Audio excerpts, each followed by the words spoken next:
کہ 20 لڑکے جو باہر جائیں گے اور پھر وہاں سے 1 مہینے کی ٹریننگ کے بعد آئیں گے, تو ان کا پاکستان میں بیک اپ پلان کیا ہے؟ فٹ بال ہاؤس پہ تازہ لگا ہوا ہے, آپ ہی کی پارٹی کے لوگ اس پہ قابل ہیں. ایک تو یہ سوال ہے. دوسرا سوال یہ ہے کہ سر جب وزیر اعظم کا ایک فیصلہ خلاف حکومت سے ہٹ کر ہے اور انہوں نے تمام ڈپارٹمنٹل اسپورٹس کو بند کر دیا, پابندی لگا دی, تو ناکام فیصلے سے کامیاب جوان کیسے ممکن ہے؟ بڑا زبردست سوال کیا انہوں نے, میرے دل کا سوال ہے جو آپ نے کیا ہے. دیکھیں پہلے تو یہ زیادتی ہے کہ اگر آپ پچھلی 2-3 دہائیوں کی بھائی جانا میری طرف دیکھیں نا سوال کیا ہے.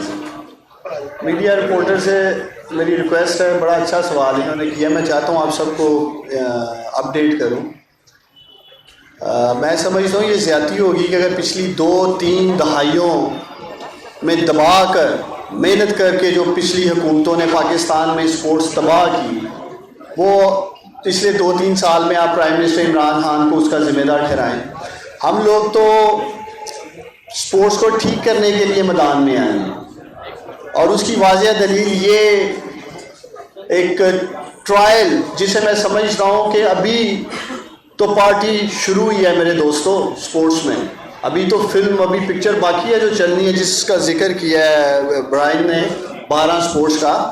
تو وہ پرائم منسٹر عمران خان کا کیا ویژن ہے اسپورٹس کے لیے, وہ تو انشاءاللہ تعالیٰ آپ دیکھیں گے جیسے جیسے وقت گزرے گا. اور عیسیٰ خان نے جو روشنی ڈالی ہے کہ 20 سال سے وہ فٹ بال کھیل رہے تھے, اور یہ جو آج انہوں نے دیکھا ہے یہ پاکستان میں نوجوانوں کے لیے فٹ بال اسپورٹس میں ہو رہا ہے, اس کی مثال نہیں ملتی. اب آپ نے فیڈریشن کا سوال کیا, دیکھیں ہم پوری نیک نیتی کے ساتھ کوشش کر رہے ہیں فیڈریشن کا معاملہ جو اسے سلجھایا جائے, اسے بہتر کیا جائے, اور میں آپ کو یقین دلاتا ہوں کہ انشاءاللہ تعالیٰ بہت جلد اس مسئلے کو ہم حل کر لیں گے. لیکن میں یہ بھی نہیں چاہتا کہ اگلے 4 ماہ 6 ماہ لگیں اور یہ 4-6 ماہ ہم نوجوانوں کے ضائع کریں. گلوبل ساکر وینچر جیسی اپرچونٹی آج پاکستان میں ہے. 2 ماہ بعد 4 ماہ بعد اگر ہم ان کو بولیں جی کہ ہمارے اندرونی یہ مسائل ہیں تو آپ 6 ماہ بعد آئیں, تو ہو سکتا ہے یہ انویسٹمنٹ اور یہ اپرچونٹی اٹھا کر کسی اور ملک میں لے جائیں. تو ہمیں اپریشیٹ کرنا چاہیے حکومت کو بھی اور گلوبل ساکر وینچر کو بھی. اور تیسرا آپ نے اداروں کی بات کی. دیکھیں میں ہر پریس کانفرنس میں یہ بات کر رہا ہوں کہ ہم نے اسپورٹس کو اکانومی کا اسٹیٹس دینا ہے. پی ایس ایل آپ کے سامنے ہے. آج پاکستان میں جو کرکٹ لورز ہیں یا کرکٹ کھیلنے والے ہیں وہ پہلے سے زیادہ پیسہ بنا رہے ہیں, پہلے سے زیادہ اپرچونٹی ان کے پاس ہے. ہماری کوشش ہے کہ پاکستان میں جتنی بھی اسپورٹس اور نوجوان اس میں دلچسپی رکھتے ہیں اسے پی ایس ایل کی طرز پہ لے کے جائیں. یہ ڈپارٹمنٹ کرکٹ جس کو آپ سوچ رہے ہیں کہ شاید ان کا کوئی معاشی قتل ہوا ہے یا ان کے معاشی حالات پیچھے چلے گئے ہیں, یہ آپ دیکھیں گے آنے والے دنوں میں پرائم منسٹر عمران خان نے جو فیصلہ لیا اس سے تو ٹیلنٹ اوپر آئے گا, بہتر کرکٹ ہوگی, بہتر سپورٹس ہوگی. لیکن میں یہ بھی آپ کو یقین دلاتا ہوں کہ ہماری حکومت سپورٹس مینس کے لیے, ایتھلیٹس کے لیے بہتر مواقع پیدا کریں گے جس سے ان کا روزگار بھی پیدا ہوگا اور ان کے مالی معاملات بھی ٹھیک ہوں گے.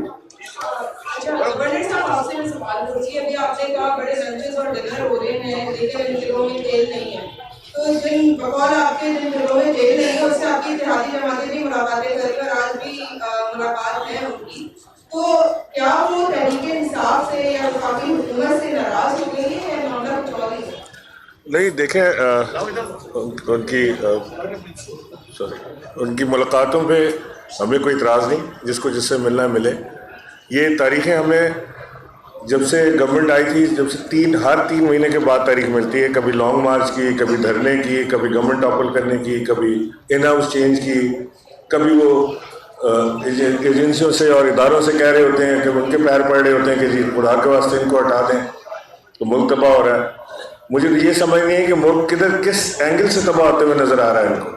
اور یہ تو ہمیں پہلے دن پتہ تھا کہ یہ سارے ایک ہی تھیلی کے چٹے بٹے ہیں, انہوں نے مل جانا ہے, ایک ہو جانا ہے. ان کے عزائم ایک ہیں, ان کی چوریاں ایک ہیں, ان کی جائیدادیں ایک ہیں, ان کے بچے باہر ہیں, ان کا ملک سے کوئی تعلق نہیں ہے. تو لہٰذا ہم نے کبھی بھی ان سے ہمیں خوفزدہ نہیں تھے. ان سے ہم پہلے سے ہم جانتے تھے کہ جب وقت آئے گا یہ ایک ہو جائیں گے. یہ ایک دوسرے کو گالیاں دیتے تھے, یہ پھر ایک ہو جاتے ہیں, پھر گالیاں دیتے ہیں, پھر ایک ہو جاتے ہیں.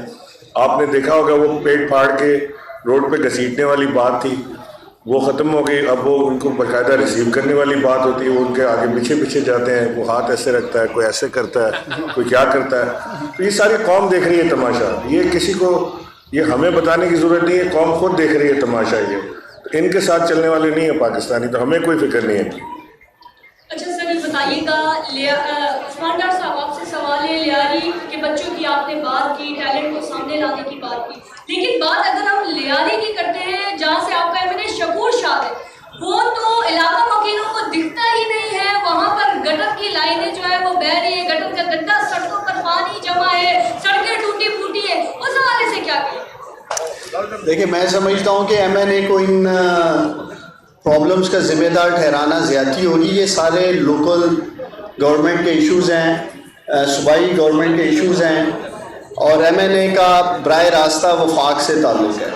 البتہ آپ یہ ضرور بات کر لیں، گورنر صاحب بیٹھے ہیں، کہ جتنے پروجیکٹس وفاق نے، گرین بس کو لے لیں، K4 کو لے لیں، کئی پروجیکٹس پانی کے اور بہت سارے پروجیکٹس جو وفاق سے لے کے آ رہے ہیں. اور یہی کامیاب جوان کراچی میں 3 ارب روپے تقسیم کر چکے ہیں، پورے سندھ میں 5 ارب تقسیم ہو چکے ہیں.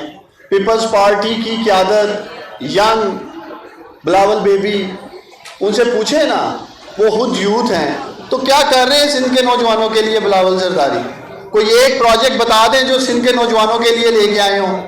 ہم تو وفاق سے آ کر یہاں 5 ارب کاروبار کے لیے تقسیم کر چکے ہیں، 1.5 ارب روپے سکلز اسکالرشپس میں دے کے سندھ پورے پاکستان میں لیڈ کر رہا ہے. کامیاب جوان پروگرام میں 20,000 سے زیادہ بچوں کو ہم نے اسکالرشپس دی ہیں. ہم نے تو سندھ کے نوجوانوں کو تنہا نہیں چھوڑا. جیسے میں نے آپ کو کہا کہ گورنر عمران اسماعیل صاحب ہفتہ وار مجھ سے اپڈیٹ لیتے ہیں کہ سندھ میں نوجوانوں کو آپ نے کیا دیا ہے، کتنی اسکالرشپس دی ہیں، کتنے کاروبار شروع کرائے ہیں. سپورٹس میں دیکھ لیں کہ آج ہم نے فائنل ایونٹ بھی کراچی میں ہی رکھا ہے، سندھ میں رکھا ہے. یہ نہیں سوچا کہ اسلام آباد میں رکھ لیں، وہاں ہماری وفاق میں حکومت ہے، لاہور میں رکھ لیں، وہاں ہماری حکومت ہے. پرائم منسٹر عمران خان پورے ملک کے وزیر اعظم ہیں، اور ہم نہ ہی سندھ کے لوگوں کو سیاسی بندر بانٹ میں ڈالیں گے. پوری کمٹمنٹ کے ساتھ انشاءاللہ تعالیٰ سندھ کے لوگوں کی خدمت کریں گے. یہی ہمارا مشن ہے. Okay, thank you so much.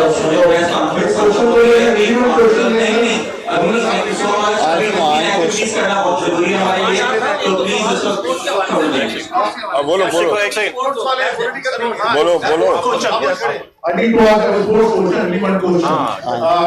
We have the 2 Brian over here, so my question is to Senior Brian. Brian, what was the areas that you focused on when you were selecting the guys, and what were the plan for future when you will take with them? Sorry, you just asked me the first part again? He's asking about the criteria. Okay, my question is that what was the criteria when you were selecting these guys, and what were the plan when you will take with them?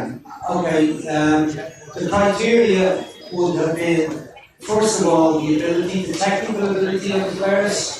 Also, of course, we look at the physical ability, because it's been a tough time for them. Successive days, they've had to come on. We also have to look at their age factor, because for our academy teams in St. Patrick's Athletic, they must be under 19 years of age, must be born after 1st of January 2002.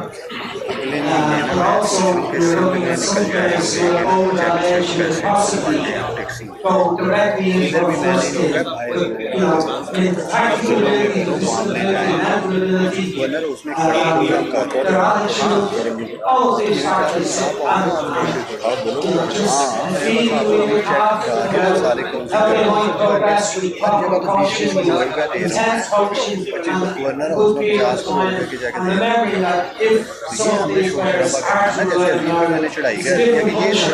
We have some rain today here. We have rain like that every day in Ireland. A lot of days. So it's a different language, different food, different culture. There are many Pakistani people in Dublin, in our area, close to St. Patrick's Day, close to Liverpool. And if and when we have some players there, the players will be well looked after. They will be placed with Pakistani families. They will remain very, very welcome for the people of the club. Thank you. Thank you so much. I'm Peter. Yeah.